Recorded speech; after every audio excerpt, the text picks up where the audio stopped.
Seja bem-vindo ao programa Vida 3. Continuando a nossa entrevista da semana passada com Luiz Carlos Clay, cantor da Jovem Guarda, que está visitando aqui o nosso programa para contar a sua história ainda e desenrolar a sua história que ficou pela metade da semana passada. Seja bem-vindo mais uma vez, Luiz. Obrigado. No último programa ele parou numa situação complicada, já totalmente ligado à bebida, já não tendo mais controle sobre o seu próprio trabalho, já perdendo alguns trabalhos por causa dessa situação.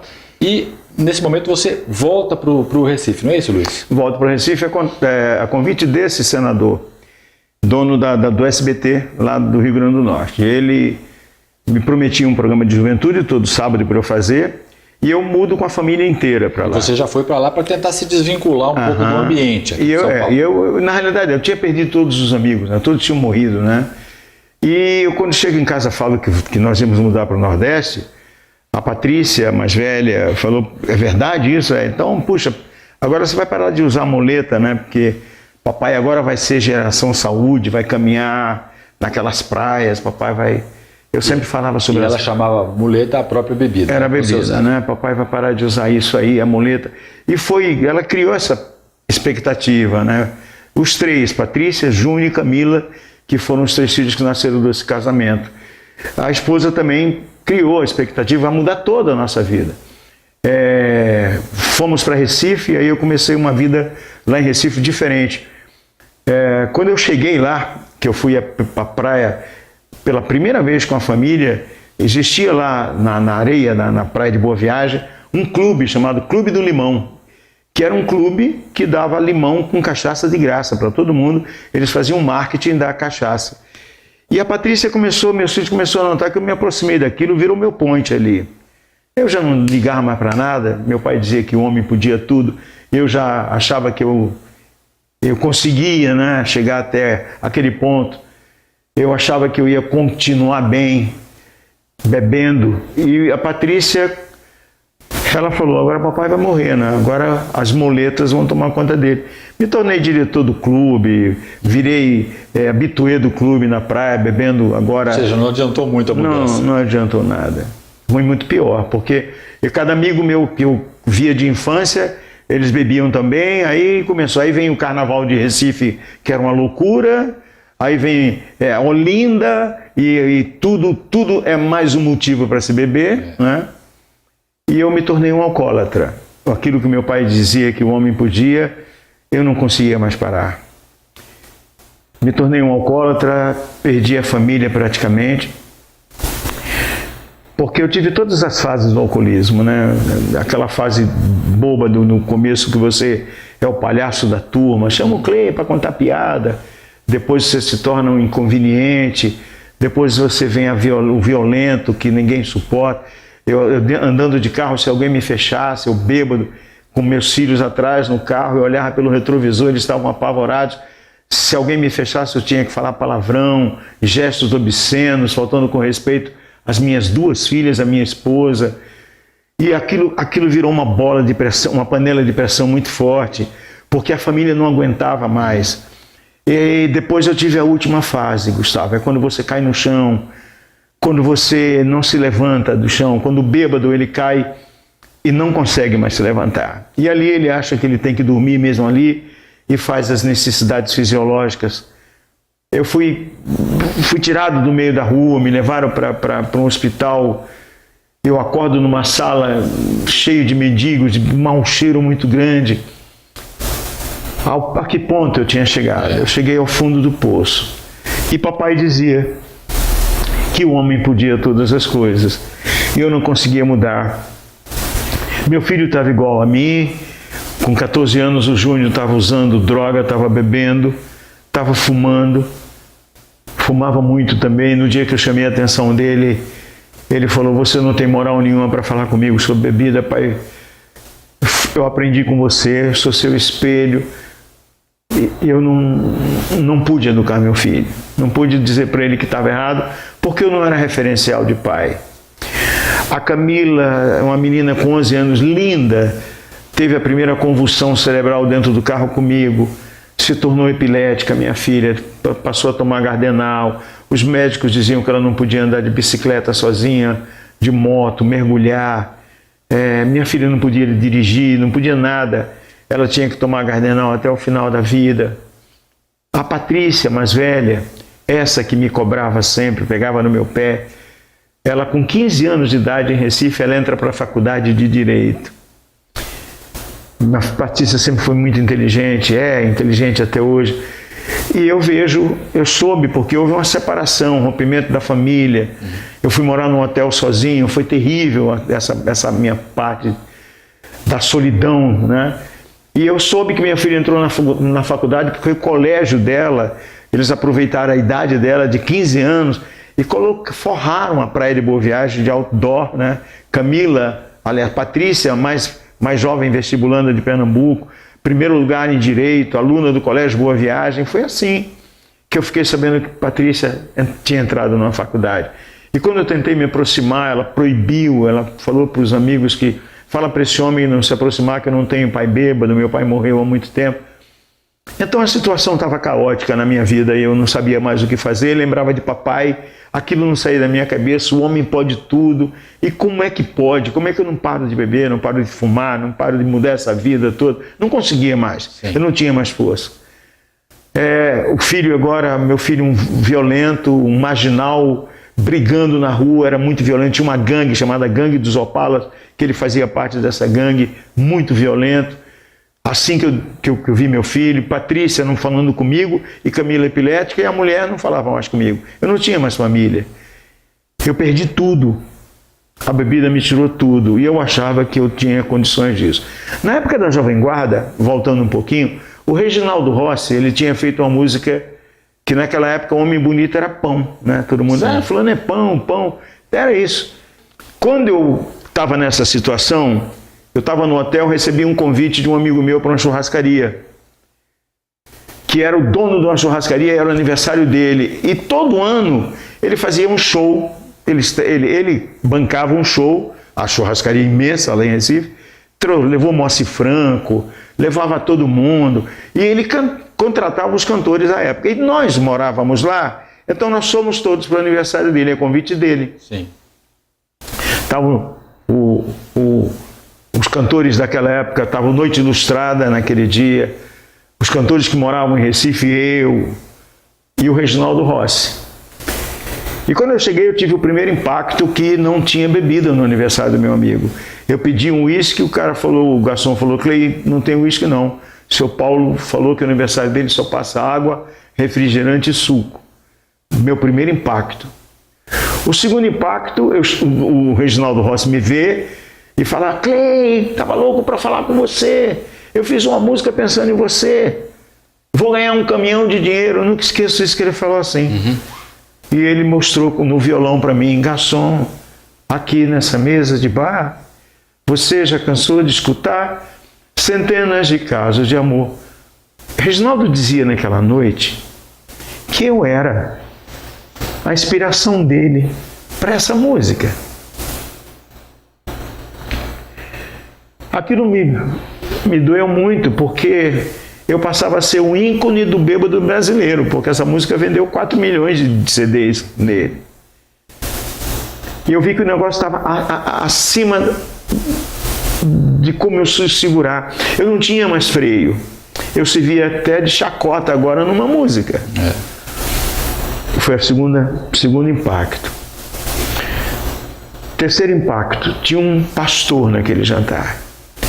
Como eu não tinha seguido nada de Deus, se eu entrei em alguma igreja um dia era para paquerar uma menina, a minha preocupação era mulher. Se eu fui em algum lugar era para isso, não para nada. E naquele dia aquele homem, que era convidado do dono da churrascaria, ele levanta-se e fala sobre família cristã. E aí, Gustavo, ele falou sobre uma família que para mim era utopia, que não existia esse tipo de família. Ele começou a falar sobre jovens, e ele se dirigia aos filhos do dono da churrascaria, o Paulo. Jovens crentes, jovens tementes a Deus, jovens que não usavam drogas, jovens que não fumavam, que não bebiam. Falava de jovens comprometidos com a palavra do Senhor, jovens que louvavam o Senhor na igreja, jovens que cantavam, que que frequentavam a igreja, fazia parte do grupo dos jovens da igreja. E esse homem começou a falar de um jovem que, para mim, ele me deixou muito revoltado. Porque eu escutava ele dizendo assim, esse cara é doido, não existe jovem assim. Que jovem é esse que ele está falando? O jovem que eu conheço está fumando maconha, está cheirando cocaína, está roubando o carro do pai. Era o meu filho. Esse era o tipo de jovem que eu conhecia. Mas eu queria que o Júnior fosse daquele jeito que ele estava falando. E eu vou me emocionar sempre, me perdoem. Eu queria que meu filho fosse daquele jeito. Mas eu não fui pai suficiente para educá-lo para isso. O Júnior, para mim, agora era um marginal. Aí aquele homem fala sobre a mulher. Aí ele dá o perfil da dona de casa cristã. E ele fala de uma mulher de oração, uma mulher sábia que edifica o lar. Ele começou a falar de uma mulher que eu ficava com raiva dele. Esse cara é doido, mulher que ora por filho, por marido. As mulheres que eu conheço já reclamam de tudo que tem dentro de casa. E aquele homem começou a falar de uma mulher diferente da que eu tinha. Mas eu queria tanto ter uma mulher daquela forma que ele estava falando. Aí meu mundo realmente rebentou quando ele falou sobre o homem cristão. Aí ele deu um perfil do homem cristão. Do homem que sua palavra é sim, sim, não, não. De um homem que é um sacerdote dentro da sua casa, mas um sacerdote de bons exemplos dentro de casa. Ele falou de um homem que eu não era, que eu nunca fui. O pai que eu nunca fui. O marido que eu nunca fui. O amigo que eu nunca fui. O filho que eu nunca fui. E aquilo me tocou profundamente. Eu chamei o dono da churrascaria e falei, me apresenta esse homem. Eu fui apresentado a um homem chamado Paulo Garcia, que é um pastor de Recife. E eu perguntei para ele onde é que ele ia falar sobre aquilo que eu queria que os meus filhos ouvissem, que era possível uma família assim, se ele disse era possível. Aí ele falou, Clay, nesse endereço aqui leva seus filhos. Eu levei. Domingo. E quando eu chego naquele endereço, era uma igreja. E pela primeira vez eu entro numa igreja com meus filhos. E eu apresento meus filhos de longe, vou no gabinete do pastor, falei, ó, Patrícia, Júnior e Camila estão aí, pastor. Fala aquilo tudo que o senhor falou naquele jantar. Ele falou, vou falar alguma coisa a mais, mas fica você também. Eu larguei meus filhos ali. Fui para o hotel onde eu morava, comprei uma passagem e voltei para o Rio de Janeiro, para a casa do meu pai. Eu queria ver meu comunista, eu queria falar com meu pai. Papai conversava tanto com os filhos, eu queria que ele dissesse para mim, como é que a gente muda? Eu queria que ele me falasse, como é que o homem pode todas as coisas? Eu queria que ele puxasse minha orelha, dissesse que eu estava errado. Aquele homem que botou meu nome, Luiz Carlos, em homenagem ao Luiz Carlos Prestes, um homem que dizia que o comunismo era tudo para ele, que Deus não existia. Quando eu chego na casa do meu pai, a minha mãe me recebe lá na varanda da casa, depois de muitos anos. Ela me vê todo arrebentado. Ela grita, glória a Deus, no meio da rua. E eu, menos minha mãe, mas mamãe era assim mesmo. E ela falou, seu pai já sabe que você está aqui, ele está querendo falar com você. E eu vou para o quarto do meu pai, tremendo, que eu sabia que ele pegava pesado quando falava com a gente. Meu pai, quando encontramos ele em Recife, que devolveram ele para minha mãe, meu pai foi torturado. Muito torturado. E uma das torturas que me impressionou muito é que arrancaram as unhas dele a cru, uma por uma. Comunista, fala aí, puxando as unhas do meu pai. Papai foi pendurado em pau de arara. Meu pai apanhou bastante. Papai sofreu muito. Papai tinha mal de Parkinson por conta muita pancada na cabeça. Um homem que não fumava, não bebia, não usava arma. Papai que achava que o mundo mudava. Aí eu fui para o quarto dele. Quando eu abro a porta do quarto, eu tenho o maior impacto da minha vida. Meu pai nunca se dobrou às pessoas que o torturaram, nunca. Ele nunca entregou um companheiro. Se alguém tinha que entregar, na primeira unha fala, porque dói muito. Quando eu olho aquela situação no meio do quarto do meu pai está com os joelhos dobrados, prostrados, com a Bíblia na mão. A Bíblia dele é toda manchadinha, porque ele queria beber alguma coisa, aí, mal de Parkinson. Ele queria engolir a palavra de Deus. O meu comunista estava de joelhos e olhou para mim e disse: eu eduquei você errado. Deus existe e tem um plano na sua vida. Eu, decepcionado, fechei a porta do quarto do papai. Pensei comigo, pronto, ele agora é viciado em ópio, que ele chamava Deus de ópio. Ele é viciado em ópio e não vai poder me ajudar. E comecei a beber. Voltava para casa bêbado, ele dizia para mim: você está bêbado, mas continua usando o que você está usando, porque Deus não vai desistir de você. Ele continua tendo um plano na sua vida. Seu cigarro está impregnado aqui dentro, Luiz Carlos.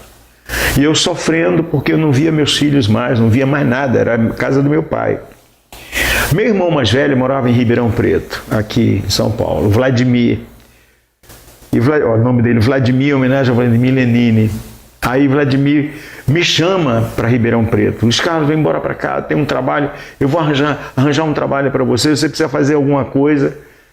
Eu saio do Rio de Janeiro, da casa do meu pai, venho para Ribeirão Preto. Quando chego em Ribeirão Preto, lá na rodoviária, eu procurando Vladimir, os olhos dele batem dentro do ônibus, me vê, ele lá fora do ônibus grita: glória a Deus! Eu falei, pronto, outro viciado. E Vladimir, na casa dele, ele pegava pesado, ele orava para tomar café, orava para almoçar. Meu irmão tinha tido uma experiência com Deus também. E ele dizia: Deus vai mudar a sua vida, você vai ver, Jesus vive. Eu achava aquilo tudo horrível. Quando eles falavam, dizia que nada, eu não tinha mais família, eu não tinha perspectiva de vida. A minha perspectiva não era morte, mas a perspectiva de Deus na minha vida era estar aqui, diante dessa câmera, falando para vocês. Aí o Vladimir me apresenta um dono de uma rádio. Eu sempre tive DRT, eu sou radialista profissional. Aí o dono da rádio: ai, Clay, que bom, você vai fazer um programa de juventude aqui e você vai apresentar um programa na madrugada em Ribeirão Preto. E a Rádio 79 ficava na estação rodoviária de Ribeirão Preto. Estação rodoviária é assim, de barzinho. E o meu irmão dizia assim para o dono da rádio: quando ele entrar, tranca ele por fora. Para ele não correr o risco. Não correr o risco, quando estiver tocando uma música, dá tempo de tomar uma. Mas eu comecei a fazer o programa de rádio. E esse programa começou a crescer. Comecei a receber cartas ali de Jabuticabal, Sertãozinho, Franca, Barretos começou a escutar meu programa. O programa começou a crescer. E eu começo a ter uma audiência boa na rádio. Consequentemente, eu continuo bebendo. Terminava o programa de madrugada, eu corria para o barzinho lá e chegava na casa do meu irmão bêbado. E ele orando por mim. E meu pai no Rio orando por mim. E eu sempre digo assim nesse meu testemunho: eu não sei há quanto tempo você que está nos vendo aqui, você pede uma bênção do Senhor. Não sei há quanto tempo seu filho está nas drogas. Eu não sei há quanto tempo seu marido não sai daquele bar jogando dominó, bebendo. Eu não sei há quanto tempo você pede uma bênção de Deus para o seu casamento, para a sua vida, para os seus negócios. Eu não sei. Eu sempre digo que o tempo de Deus não é o nosso tempo, o relógio dele é outro, completamente diferente.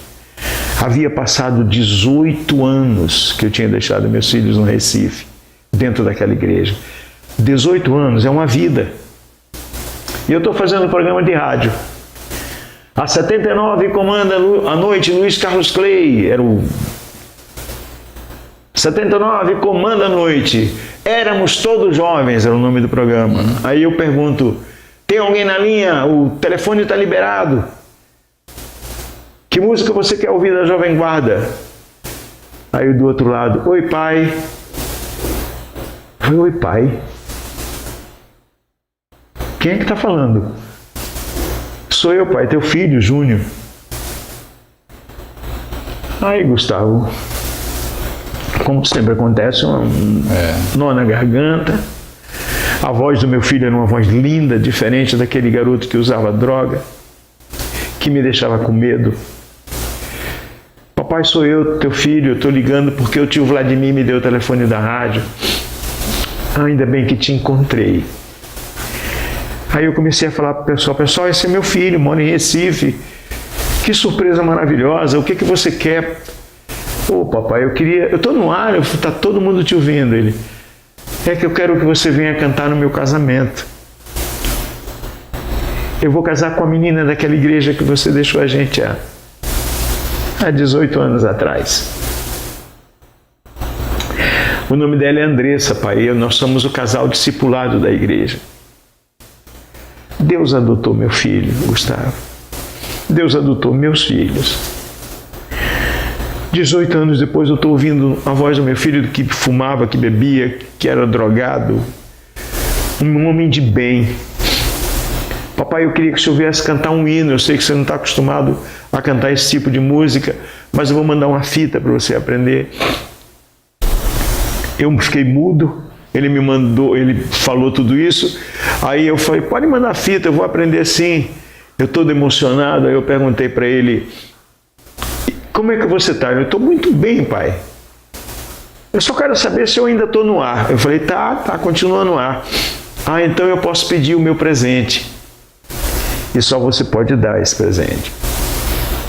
Vocês lembram que a semana passada eu falei que a Patrícia chamava a bebida de moletas? Lembra? Aí meu filho pediu o presente dele, que eu não usasse moletas no dia do casamento dele. Papai, meu presente é que você não use suas moletas. E eu prometi, e ele desligou o telefone, criou um problema para mim, que todo mundo começou a ligar para a rádio perguntando se eu era aleijado. Eu tive que explicar que moletas no linguajar dos meus filhos era bebida. Então, há 18 anos atrás, eu volto para Recife, já com a música na cabeça, aquele hino para cantar no casamento. A igreja lotada, meu filho casava com a filha de uma mulher que era do Tribunal de Contas de Pernambuco, a alta sociedade toda presente. Aquele pastor lá da churrascaria, pastor Paulo. Aí quando eu vejo meu filho entrando, eu cantando Grande é o Senhor, que é um hino maravilhoso, eu não aguentei, eu parei de cantar porque eu vi o Júnior soluçando. O Júnior, ele buscava o soluço. E eu fiquei apavorado porque eu falei: vai ter um troço, meu filho, dentro da igreja. Aí eu fui até a metade da igreja, segurei na mão dele: por que você está chorando? Hoje é dia do seu casamento. E ele fala para mim sobre a grande alegria do coração dele. Pai, você não tem a dimensão da alegria que está dentro de mim. Você não tem ideia. Perdão. Você não tem ideia do que é esse choro, pai. Faz 18 anos que eu e minhas irmãs oramos por você aqui dentro. Aí eu abracei com ele, pedi perdão. Ele falou que eu nunca tive tempo para ele. A Patrícia se aproxima, eu tremi na base, que a Patrícia mal falava comigo. E naquele dia o Júnior falou: ela vai falar com você. Ela segurou na minha mão no dia do casamento e pela primeira vez me chama de pai, me pede perdão, eu peço perdão a ela. Dentro de um casamento a gente acabava com um protocolo.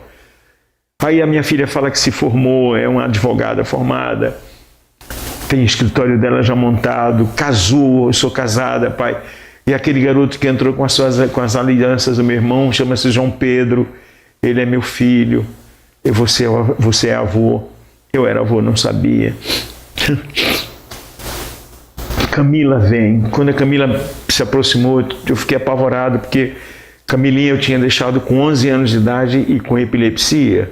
Os médicos dizendo com laudo que ela não podia mergulhar, não podia andar de bicicleta e tal. Agora a Camila era uma moça, 18 anos depois, linda, maravilhosa. Quando ela se aproxima, que eu pergunto para ela como é que ela está, ela fala: eu estou bem, pai. Aí eu perguntei: e a epilepsia? Ela falou: você não sabe?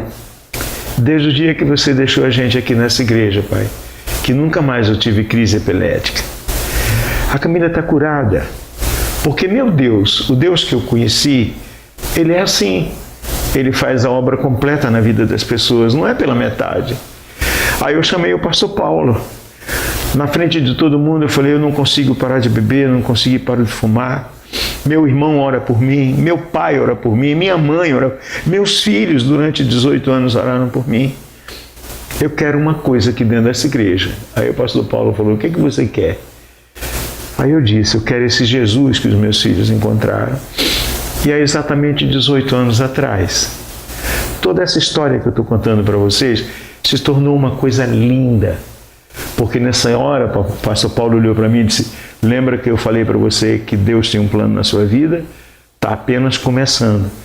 Repete comigo que você aceita o Senhor Jesus como teu Senhor e suficiente Salvador. Gustavo, acabou. Na hora que eu fiz isso, eu repeti. Saí dali com uma alegria que eu não tinha conhecido na minha vida dentro de mim. Meus filhos abraçados comigo.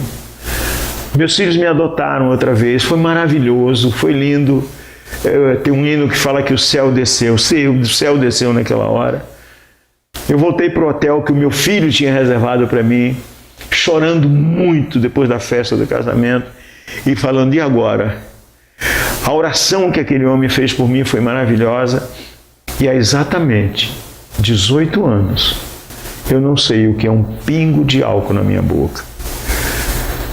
Deus, Ele me resgatou de tudo isso. Ele me tirou do poço de lama, me pôs os pés na rocha, firmou meus passos e pôs um novo cântico na minha boca. Hoje Luiz Carlos Clay, que cantava para o mundo, que cantava às vezes bêbado, hoje ele canta para Jesus. E é maravilhoso. É uma das coisas mais lindas da minha vida. Quando eu abro a minha boca para cantar, para você que está me vendo, quando eu começo a cantar falando das coisas de Jesus, só Ele cura. Só Ele salva esse país que está agora desse jeito. Só Ele. Feliz a nação cujo Deus é o Senhor. Nós temos que nos acordar para isso. Não adianta homens, nós não somos nada. Nós somos bichinhos de Jacó. A partir do momento que eu disse: eu quero esse Jesus na minha vida, eu virei uma bomba atômica espiritual. Já viajei muito, já cantei em muitos lugares. E estou falando para você que está me vendo aí agora, não sei aonde. Eu sei que a televisão hoje é uma grande igreja. E aonde você estiver, em nome de Jesus, prostra-te agora, coloca teu joelho no chão e ora, e pede a Ele: Deus, eu não tenho forças, eu até agora não consegui parar, eu até agora continuo sofrendo, eu agora uso droga, não consigo parar de usar droga. Prostra-te, coloca teu joelho no chão e clama a Deus, e eu tenho certeza que a sua vida vai mudar. Eu queria que você orasse pelos nossos telespectadores. Senhor Deus e Pai, pedimos licença, Pai, para entrar na Tua presença em nome do Teu Filho Jesus. E eu quero pedir, Pai, por todos os telespectadores que estão nos escutando e vendo agora, nas suas casas, no lugar mais longe daqui agora, Pai, naquele lar mais humilde daqui agora e na mansão maior que tem agora. Em nome de Jesus Cristo, Pai, eu venho te rogar, venho te pedir por essas famílias brasileiras, a família que está sofrendo, o filho que está nas drogas, a esposa, a mãe que está sofrendo por esse filho, pelo marido que está na bebida, o álcool dentro de casa, a droga dentro de casa, a falta de respeito, Pai, as pessoas traindo umas às outras. Em nome do Teu Filho Jesus, Pai, eu te peço, em nome de Jesus, vem com providência agora, Pai querido, para as famílias que estão nos escutando. Salva a família brasileira, Pai.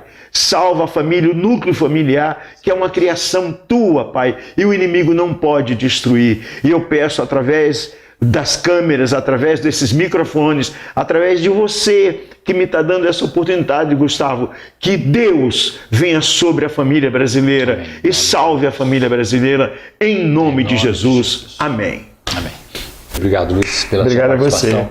Obrigado. Que Deus te abençoe muito. Amém, você e também. prospere seus caminhos. Amém, obrigado. E que você possa estar conosco na nossa próxima semana. Nós estaremos aqui com mais um programa inédito do Vida 3 para você, ok?